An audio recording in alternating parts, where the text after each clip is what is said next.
Dalam waktu ini dan juga jam ini kita nak fokus kepada pelaksanaan undi 18 dan juga pendaftaran secara automatik, dan pastinya pelaksanaan dua perkara ini akan membuka peluang untuk setiap belia terutamanya pelajar Institut Pengajian Tinggi IPT menjalankan tanggungjawab mereka. Namun bagi mahasiswa ataupun mahasiswi ini, adakah mereka bersedia untuk mengundi 19 November depan? Ini antara satu perkara yang kita mahu lihat dan juga untuk kita nantikan pada hari pengundian pada 19 hari bulan nanti. Apakah faktor sebenarnya yang mendorong dan mungkin cabaran yang dihadapi mereka? Dan untuk perkembangan lanjut, kita nak langsung bersama dengan rakan wartawan kita Hafizi Rosli yang kini berada di Kuala Terengganu. Silakan Hafizi. Ya, baik. Terima kasih, Ehsan. Cumanya, Ehsan, saya nak berkongsi dengan anda semualah sedikit data mengenai jumlah pengundi muda ini, iaitu saya mengambil mereka yang berumur daripada 18 tahun sehinggalah pada umur 29 tahun. Difahamkan 6 juta daripada mereka akan keluar mengundi. 6 juta daripada jumlah keseluruhan pengundi dalam negara kita, jumlah data pemilih adalah sekitar 21 juta.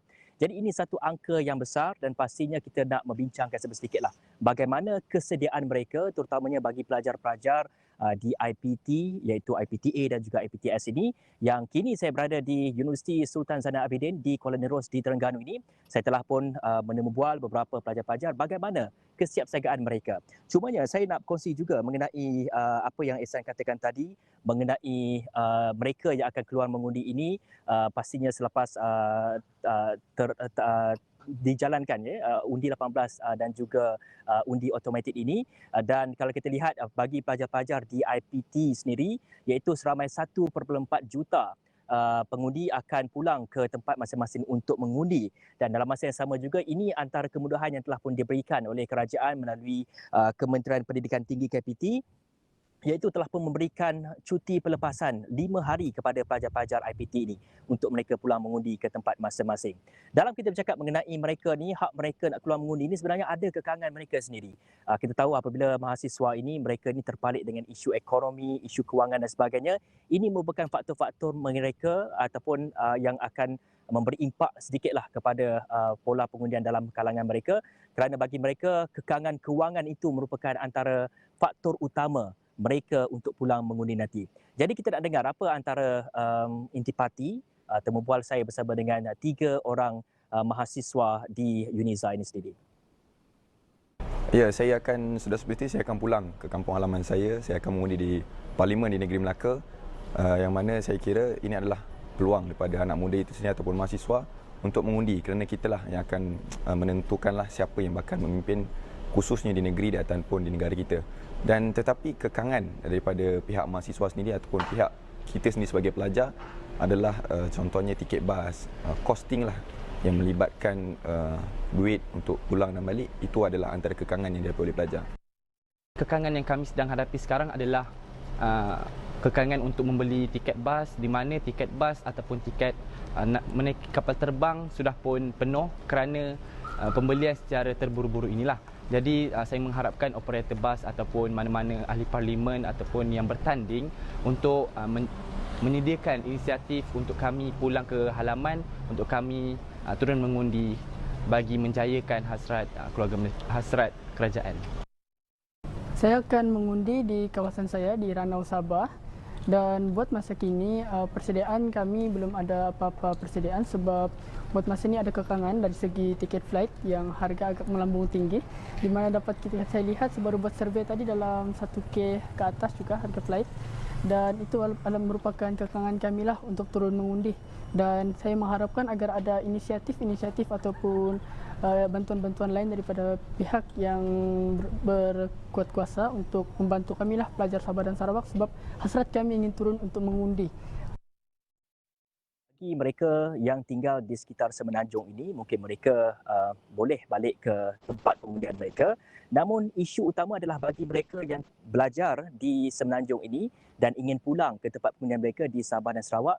Ini merupakan isu utama mereka kerana kos tiket yang mahal dan juga dari segi kekerapan penerbangan itu yang kurang, yang pastinya akan menyebabkan mereka sukar untuk balik ataupun pulang mengundi di kawasan mereka sebenarnya, Ihsan.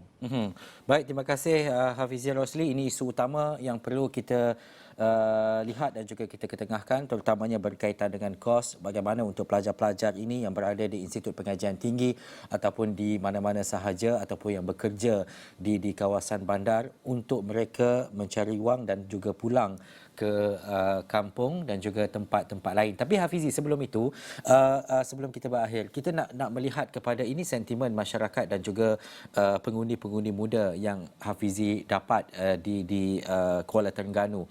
Tetapi mungkin ada atau tidak dalam kalangan mereka yang mungkin teragak-agak ataupun memikirkan sama ada perlu pulang ataupun tidak untuk mengundi dan sebagainya. Adakah ada dalam kalangan mereka yang masih lagi berfikir dan juga mengikut keadaan semasa untuk keluar mengundi ini?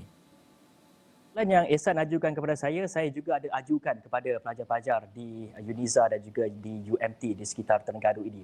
Bagi mereka ini ataupun mereka sudah biasa dengan media sosial, pelbagai gerakan kempen-kempen di media sosial untuk mengajak orang mengundi dan sebagainya. Jadi mereka berasa sungguh bersemangat untuk keluar mengundi. Terutama bagi mereka yang pertama kali akan keluar mengundi ini merupakan satu detik sejarah untuk diri mereka sendirilah. Apabila suara mereka ini bakal diambil kira dalam pemilihan pemimpin-pemimpin di kawasan mereka dan juga akan membentuk di peringkat persekutuan.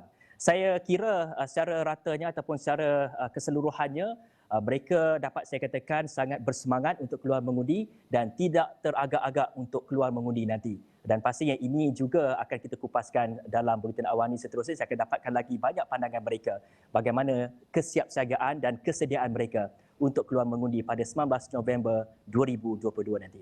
Baik, terima kasih Hafizi Rosli atas laporan itu tadi. Banyak lagi perkongsian kita dalam kita meniti hari-hari sehingga 19 November nanti pada hari pengundian. Kita kumpulkan dapatan-dapatan dan juga apa yang rakyat mahu sebenarnya dalam PRU yang ke-15 kali ini. Bukan sahaja dalam tempoh dan juga keadaan semasa, terutamanya apabila kita bercakap berkaitan dengan infrastruktur, berkaitan dengan kebajikan dan sebagainya, tetapi juga berkaitan dengan kestabilan dan juga kesediaan masyarakat dan juga pengundi muda ini untuk keluar mengundi pada 19 bulan nanti. Baik, kita nak berhenti rehat sekali lagi. Kita kembali selepas ini.